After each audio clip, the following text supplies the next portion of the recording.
আমাদের দেশে 5 ওয়াক্ত নামাজ পড়ে না এমন লোক জান্নাতে যাওয়ার আশা করে, আছে না? তুমি নামাজই পড়লা না, তুমি জান্নাত খোঁজো কেমনে? আমরা যারা 5 ওয়াক্ত পড়ি, আলহামদুলিল্লাহ আলহামদুলিল্লাহ আলহামদুলিল্লাহ, একবারে ছোট্টকাল থেকে নাবালেগ থাকতে, বয়স বালবলগীয়তে আসার আগ থেকে মাদ্রাসায় পড়ি তো ক্লাস 1 থেকে, যার কারণে নাবালেগ থাকতে নামাজ ধরেছি। বালেগ হওয়ার পরে জীবনে কোনোদিন নামাজ ছাড়ি নাই, আলহামদুলিল্লাহ।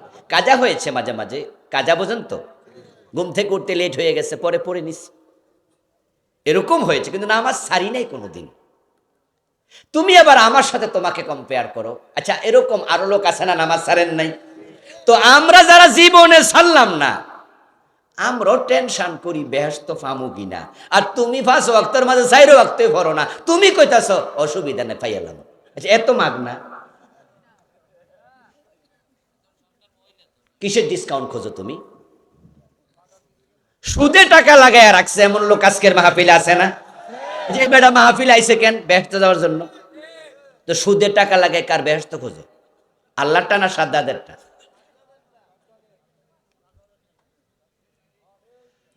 আমার প্রিয় ভাইটি কান খুলে শোনো, যদি সুদ খায় কোনো মানুষ, তার আমল নামায় 73টা গুনাহ আল্লাহ লিখে দেয়। সবচেয়ে ছোট গুনাহটা হলো নিজের মায়ের সাথে জেনা, আর সবচেয়ে বড় গুনাহ হলো আল্লাহ এবং রাসূলের সাথে যুদ্ধ ঘোষণা।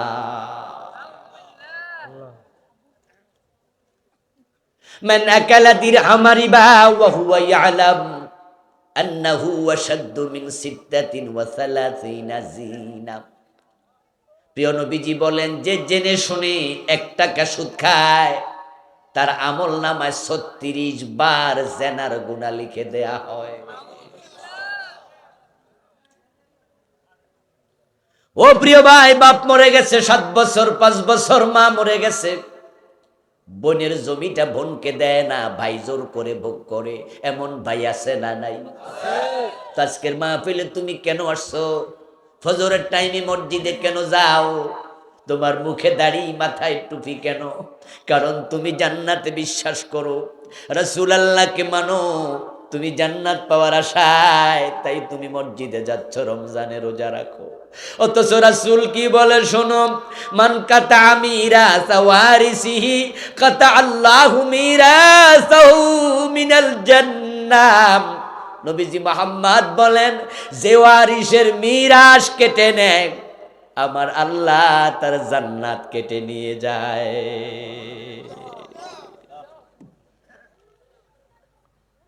ডিসকাউন্ট খুঁজতেছেন?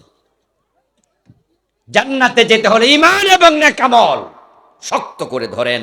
ঈমান যদি না থাকে, তাহলে নবীর বাবা হলেও জান্নাত পাওয়া যাবে না। যেমন ইব্রাহিম আলাইহিস সালামের বাবা আজর জাহান্নামী, কারণ তিনি মুশরিক ছিলেন। নূহ আলাইহিস সালামের ছেলে কেনান জান্নাতি না জাহান্নামী? কারণ সেও কি ছিল? কাফের ছিল, সে বাবা নবীকে মানে নাই। নূহ আলাইহিস সালাম কেনানকে বলেছিলেন যখন প্লাবন শুরু হয়ে গেল, ইয়া বুনাইয়ারকাব মা'না, ও আমার কলিজার টুকরা নূহ, কেনান। নবী নূহ বলে, আমার সাথে নৌকায় ও, নৌকায় ও। এই যে জান্নাতে যাওয়ার শখ আছে, এমন শখ আমাদেরও আছে, আমরাও জান্নাতে যেতে চাই। ও দোস্ত, জান্নাত চাইলে পাওয়া যায় না, যিনি বানাইছেন জান্নাত তার হাতে, তিনি যাকে চান শুধু তাকে জান্নাত দেন।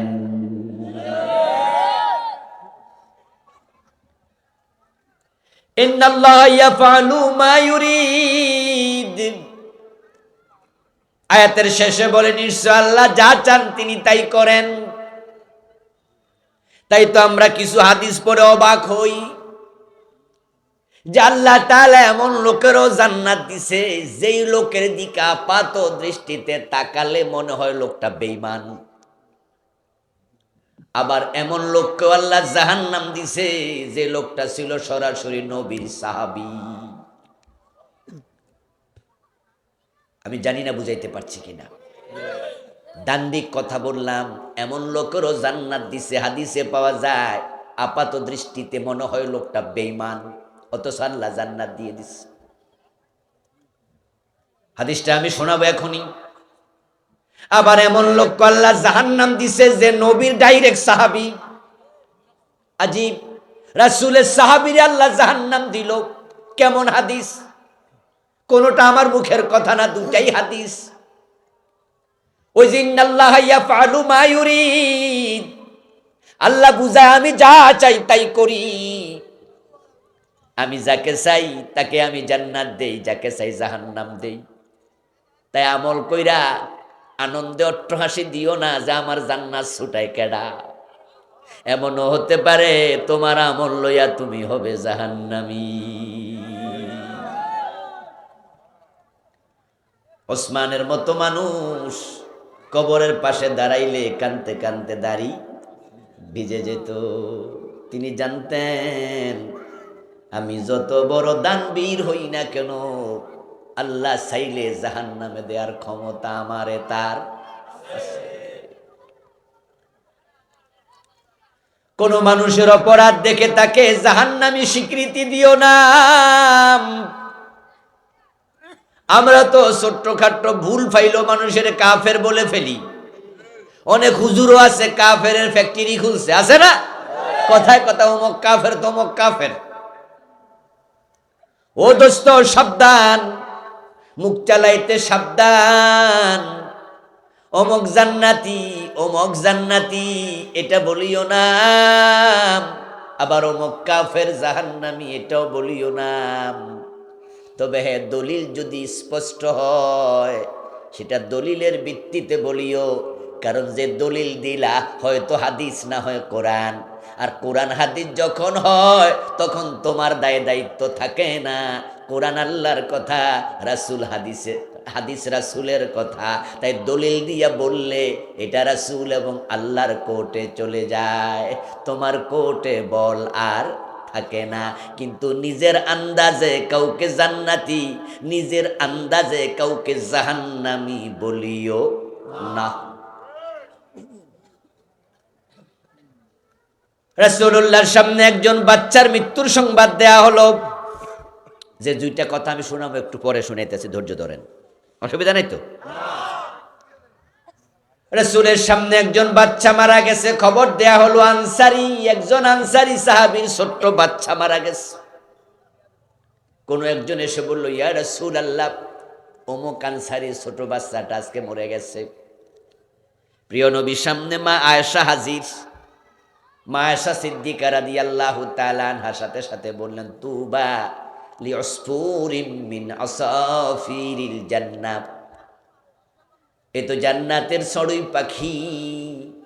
জান্নাতের চড়ুই পাখিগুলো থেকে একটা চড়ুই পাখি এই বাচ্চা, তার জন্য জান্নাতের সুসংবাদ দিচ্ছি।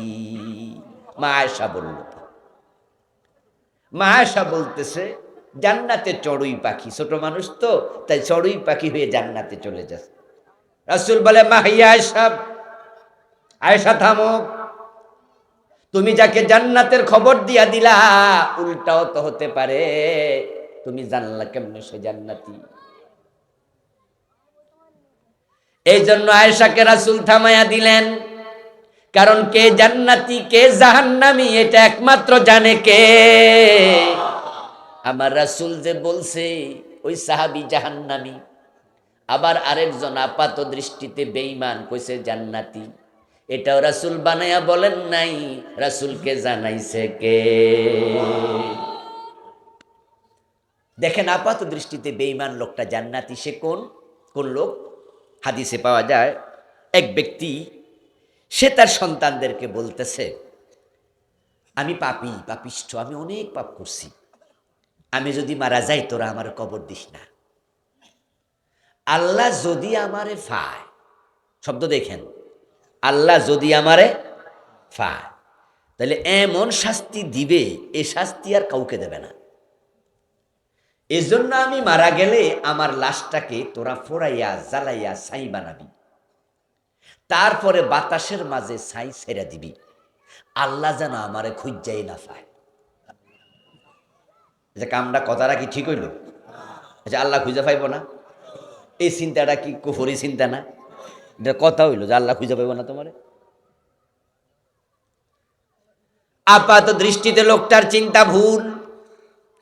হে সন্তানদেরকে বলে আমারে জ্বালায়া পড়ায়া ছাই বানায়া বাতাসে ছেড়া দিবি, কারণ আল্লাহ যদি ভাই উভয় নাই বাইরে সোজা করে লাগবে।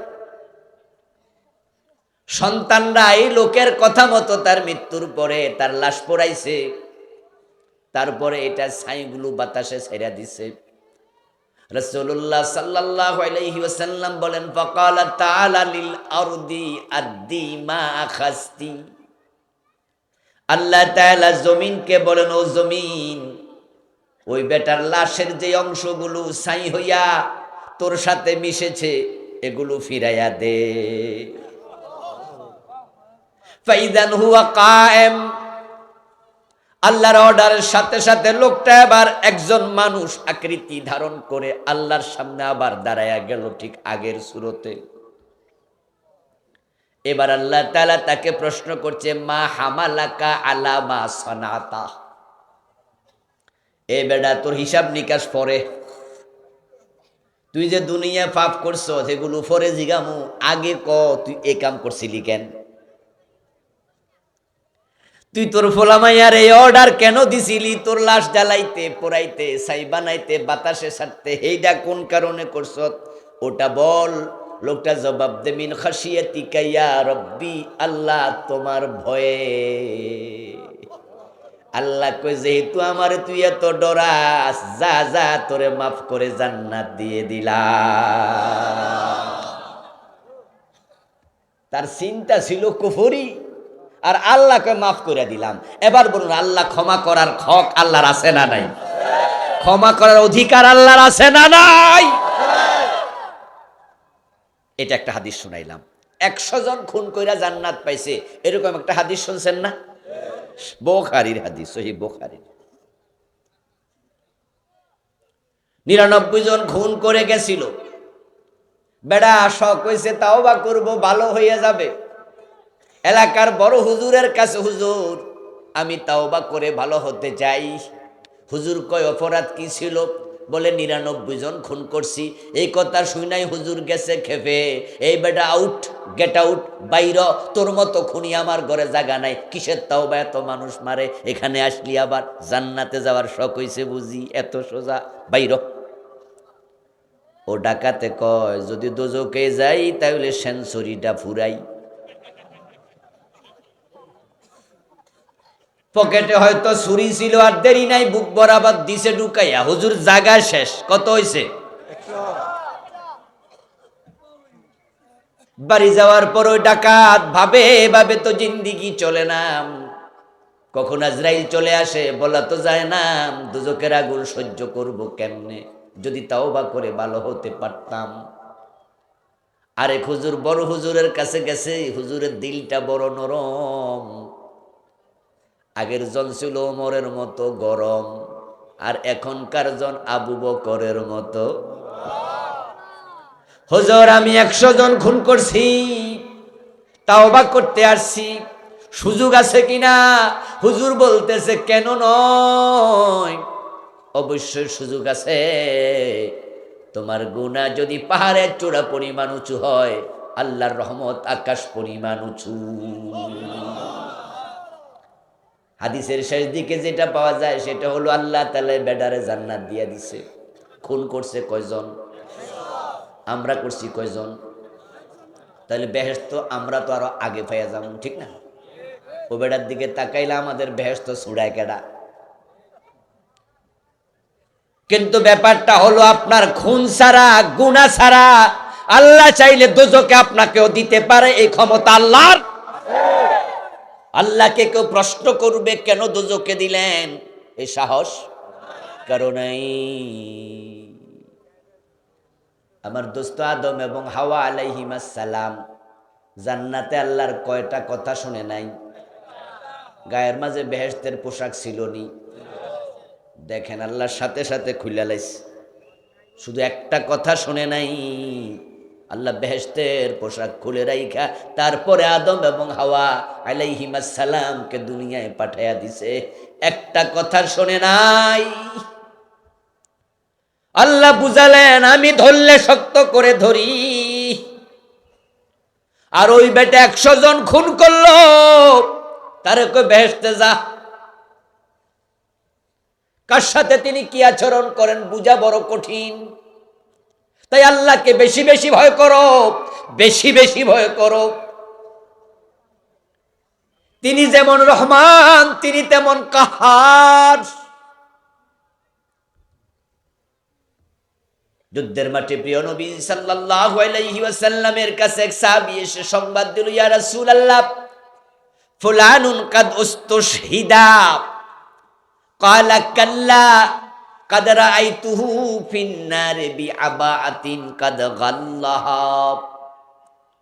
সাহাবী এসে বলে, ইয়া রাসূলুল্লাহ আজকের যুদ্ধে অমুক শহীদ হয়ে গেছে।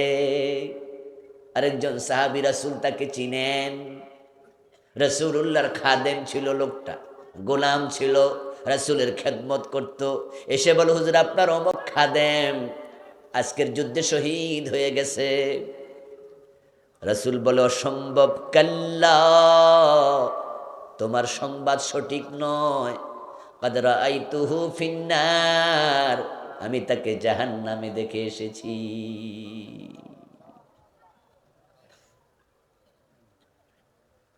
বিআবাতিন কাদ গাল্লাহা, এবার তাকে জাহান্নামে দেখার কারণ প্রিয় নবী ব্যাখ্যা করছেন। অমুক যুদ্ধ থেকে গনিমতের মালের একটা চাদর লোকটা চুরি করেছিল। ওই চাদর চুরি করার কারণে আল্লাহ তাকে জাহান্নামে ফেলে দিছে। কয়টা চাদর চুরি করছে? আল্লাহ দিছে কই? ওই বেটা খুন করছে কয়জন? আল্লাহ দিছে কই? বুঝা বড় কঠিন।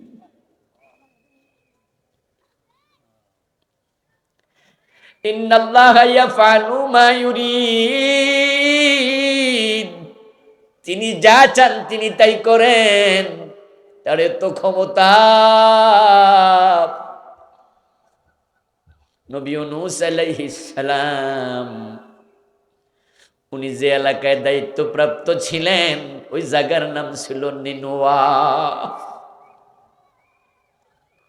নিনওয়া নামক এলাকার লোকেরা নবী ইউনূসের সাথে বেয়াদবি করেছে।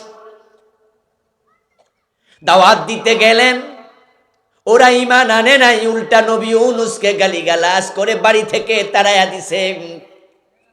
কিছুদিন পরে ইউনূস আলাইহিস সালামকে তার একজন হিতাকাঙ্ক্ষী উম্মত এসে বলল, হুজুর অমুক এলাকার লোকেরা লাঠি সোটা হাতে নিয়ে আসতেছে। তাফসীরে পাওয়া যায় ইউনূস আলাইহিস সালামকে তারা যখন ধমকায়া পাঠায়া দিল,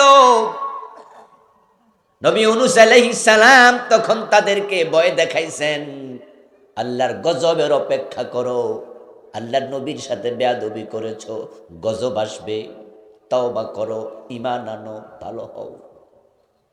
এটা বলে তিনি বাড়ি চলে আসলেন। 1-2 দিন যাওয়ার পরে তারা দেখলো তাদের আকাশের মাঝে মেঘ জমেছে, কিন্তু মেঘের কালারটা আগুনের মতো। তখন তাদের মাঝে কোনো একজন বলল, মিয়ারা হতে পারে আল্লাহর নবী ইউনূসের সাথে বেয়াদবি করার কারণে আকাশ থেকে আগুন বর্ষিত হবে। উনি না বলছে আযাবের জন্য অপেক্ষা করো। তারা তখন বলল, কি করব কি করব বলো। তাহলে আর দেরি নাই, চলো ইউনূসের কাছে যাই, ঈমান আনি, তাওবা করে ভালো হই। কেউ কেউ বলল, ইউনূসের বাড়ি যে যাবা, প্রতিমধ্যে তো কত শত্রু আছে, আর আরব দেশে চিন্তাই, ডাকাতি, মারামারি, কিলাকিলি এগুলো অ্যাভেলেবেল, তাই তারা বলে একটা করে তলোয়ার হাতে নাও, কমপক্ষে আত্মরক্ষার জন্য। যদি কোনো শত্রু ধরে কমপক্ষে মোকাবেলা করব। ওই তলোয়ার হাতে নিয়ে ইউনূস নবীর বাড়ির দিকে তারা যাচ্ছিল তাওবা করার জন্য, ঈমান আনার জন্য।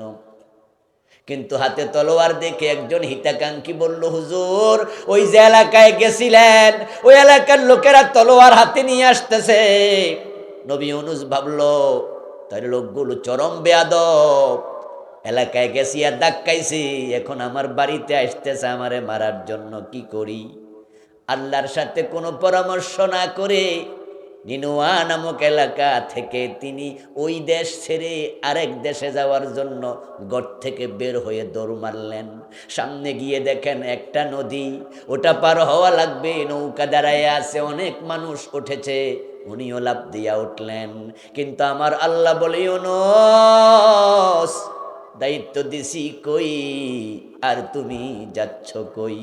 এলাকা ছেড়ে যাওয়ার অনুমতি তোমারে কে দিল? ওই ইউনুস তুমি যেতে পারবে না, তোমাকে যেতে দেয়া হবে না।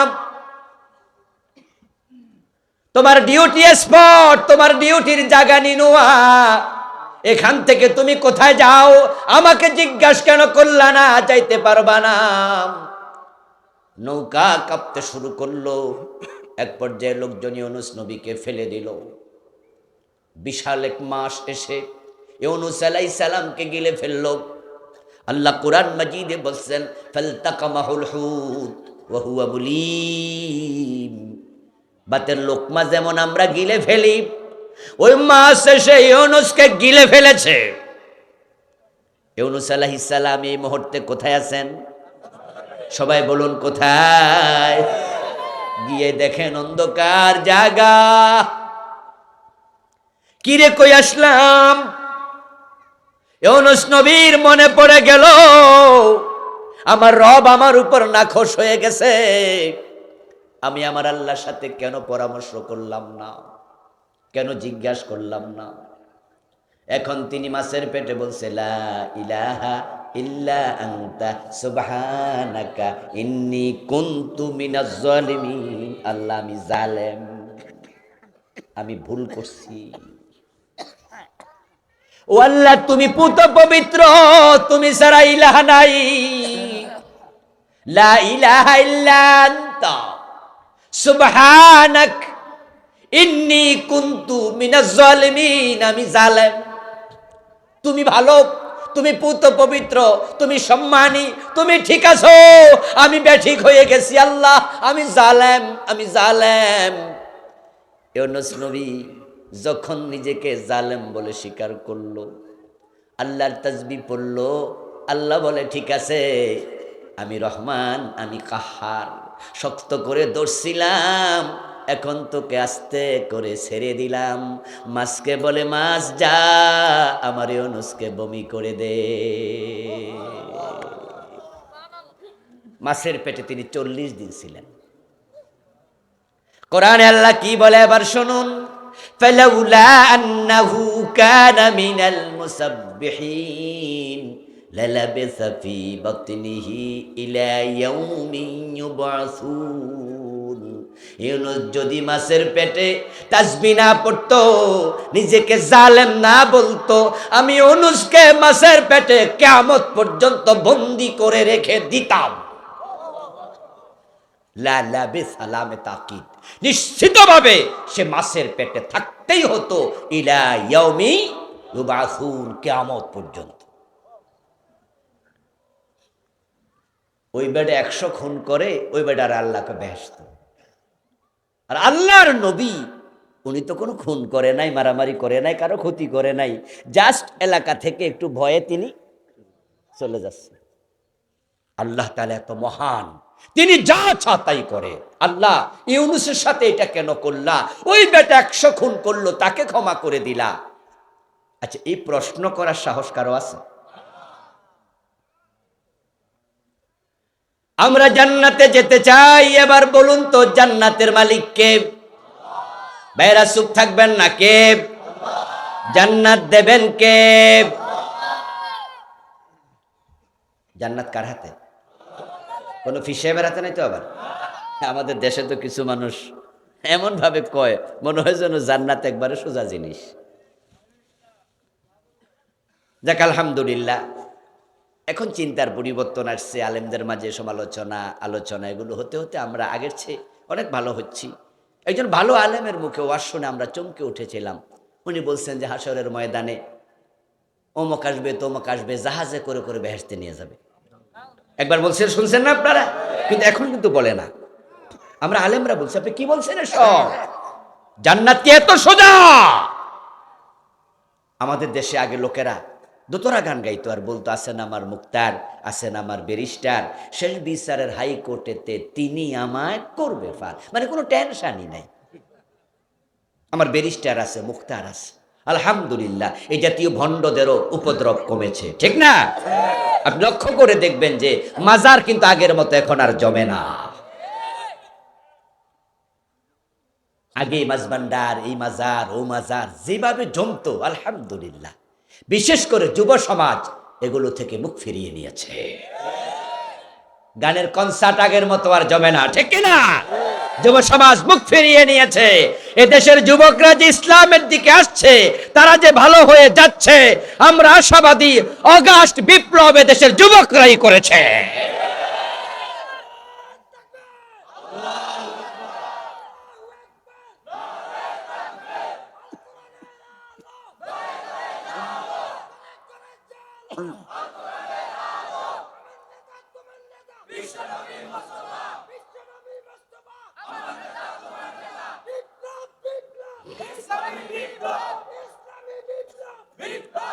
আমার ভাইয়েরা, আপনার আশ্চর্য হবেন, আমরাও আশ্চর্য হয়েছি যে ঢাকা বিশ্ববিদ্যালয়ে টাকনুর নিচে কাপড় পরলে আর মসজিদে 5 ওয়াক্ত নামাজ পড়লে সন্দেহ করত সে শিবির করে। জাহাঙ্গীরনগর বিশ্ববিদ্যালয়ে দাঁড়িয়ে রাখলে সন্দেহ করত শিবির করে। শুধু নামাজ পড়লে 5 ওয়াক্ত শিবির সন্দেহে পিটাইছে। আমরা ভাবছিলাম এই বিশ্ববিদ্যালয়ে যারা পড়ে তারা মনে হয় ইসলামের পক্ষে কেউ নাই, কিন্তু অগাস্ট বিপ্লবের পরে শুনলাম সমন্বয়কদের অনেকেই এই ঢাকা বিশ্ববিদ্যালয় থেকে নেতৃত্ব দিয়েছে।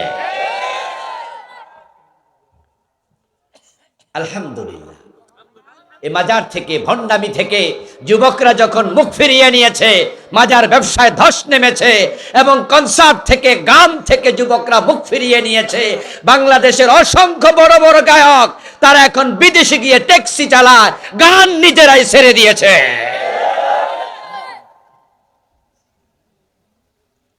সিনেমার অনেক নায়ক এখন বিদেশে, আমেরিকায় গিয়ে সেখানে নাগরিকত্ব নিয়েছে। আমি কয়েকজনকে চিনি যারা এখন আমেরিকাতে চাকরি করে, বলে যে না, বাংলাদেশে এখন এগুলো আর চলে না। আলহামদুলিল্লাহ, যে জাতির যুবকরা ভালো হয়ে যায় সে জাতি ইসলাম কায়েমের পথ সহজ করে পেয়ে যায়, মসৃণ হবে পথ ইনশাআল্লাহ। তা আমরা বলছিলাম যে আল্লাহর যে জান্নাত আমরা প্রত্যাশা করছি, ওই জান্নাতে যাওয়ার জন্য যার হাতে জান্নাত, যিনি জান্নাতের মালিক, তিনি বলছেন 2টি কাজ করলে তিনি জান্নাতে ঢুকাবেন। কয়টা কাজ? ইন্নাল্লাহা ইউদখিলুল্লাযীনা আমানু ওয়া আমিলুস সালিহাতি জান্নাত। নিশ্চয় যারা ঈমান আনবে এবং নেক আমল করবে, আল্লাহ তাদেরকে জান্নাতে ঢুকাবেন। সুবহানাল্লাহ পড়ো। কয়টা শর্ত দিলেন? 2টা। যারা ঈমান আনবে, যারা নেক আমল করবে।